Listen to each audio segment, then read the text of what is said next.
Hey everyone, welcome to the Powered by Iron Health podcast. We are here to create a community that raises the standard of health and wellness. I've been doing PT now for about 10 years. I'm a physical therapist by trade.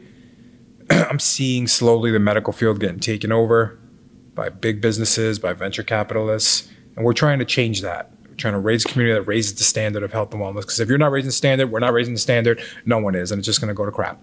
So thanks for watching. We're going to start there. So today we're going to talk a little bit about recovery and body maintenance and how to keep your body maintained as you get older. So what I've noticed in my career is that what we do when we're younger, we pay for when we're older. So what do I mean by that? When I'm going to use one of my clients, for example, he was a football player up through college, and he comes to me now and he can barely move his shoulder. He's not that old. He's not even 40 yet. This guy cannot even barely move his shoulder because when he was younger, he had an injury to his shoulder and his neck that now is showing its head even worse. So when you're young, you can get hit and bounce back up. You can take on all these injuries and just rebound. As you get older, your tissues don't have that same elasticity. You don't have that same recovery. Your body's not moving the same. So what do you have to do to make sure that you're keeping your body functioning to the top tier level? So that's what we're talking about today. Injury prevention overall, in my eyes, the way you start is by looking at the joint by joint approach. So if you haven't heard of that, we can post a picture on this video, or we could put a link, or if you want to know more, just let us know. The joint by joint approach means that on every joint of your body, each segment or area either goes from a level of stability or mobility. So let's take, for example, your shoulder should be a mobile joint. Your thoracic spine should be mobile. Your lumbar spine should be stable. Your hips mobile, and it changes as you go. So taking that base level approach, again, we can put a picture, we could talk more about it. This is how you maintain your mobility throughout your life, and how you focus on your injury prevention.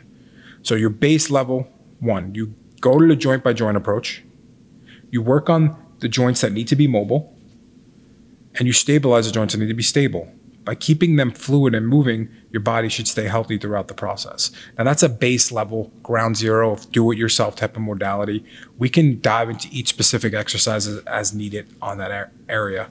But let's talk now specifics if you're beyond that and you actually need some sort of intervention, or if you have certain injuries that need to be maintained. So in my experience, a couple things that people usually see injuries in is the shoulder and the knees are big ones, right? And the lower back. So as you get older, if we had to strip it down and say, what do you need to work on? You need to work on shoulder mobility. It's getting your arm overhead, getting true functional rotation. You need to work on hip mobility, because the more mobile your hips are, the less pressure is on your knees. Getting your hips moving, right? And that also takes pressure off your spine.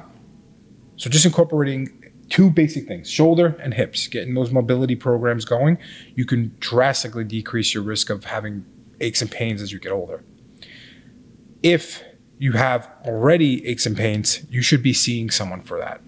If you're above 35 and you have areas in your body that are tight, stiff, not mobile, you should be seeking help.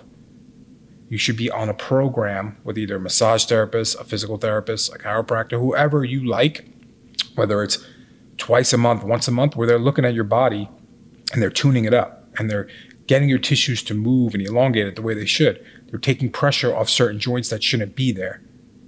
If you're not actively doing that, what's going to happen is that little injury now, like let's use that example. When you're young, playing football, you don't feel it. As you get older, comes back with vengeance. Now, if you're older, you have a little injury, it's going to get magnified and magnified and magnified till something tears, breaks, or rips.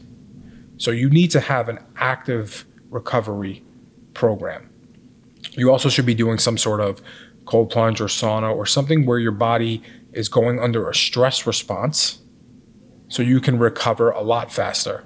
Because if you're not doing that and you're just exercising, your likelihood of an injury is going to go up. You have to maintain your body, keep it moving, get external help when necessary. You can look at videos on YouTube and learn too. We can teach you some stuff if you comment. We'll give you some specific things. But recovery is crucial as we get older. Like our tissues don't gain elasticity, they really lose it. You have to have something baked into your program. And you should put it on your calendar regularly, right? So go book something, put it on your calendar, say, I'm taking care of my body because it's the only one you got. And trust me, I speak from experience. A lot of times I just go lift. But if I don't go to a massage therapist or an acupuncture regularly or cold plunge or sauna, I know I'm just going to be at a risk for an injury later. You need to be maintaining these things. They don't just get better on their own. It's like anything. If you have an injury, it just doesn't get better on its own. Same's going to be for your mobility and injury prevention. Prevent it before it starts. Seek some help, get some guidance. And if you want, we can help you out too. Reach out to us directly. We'll put you on a membership or something. We'll give you that maintenance. We'll look at your body. You should have normal motions with your shoulders and your neck and your hips. It should be normal ranges of motion. And if they're not, the quicker we get it back to that, the better you will be for the long term. So seek some help. Let us know if we can help. Thanks for watching.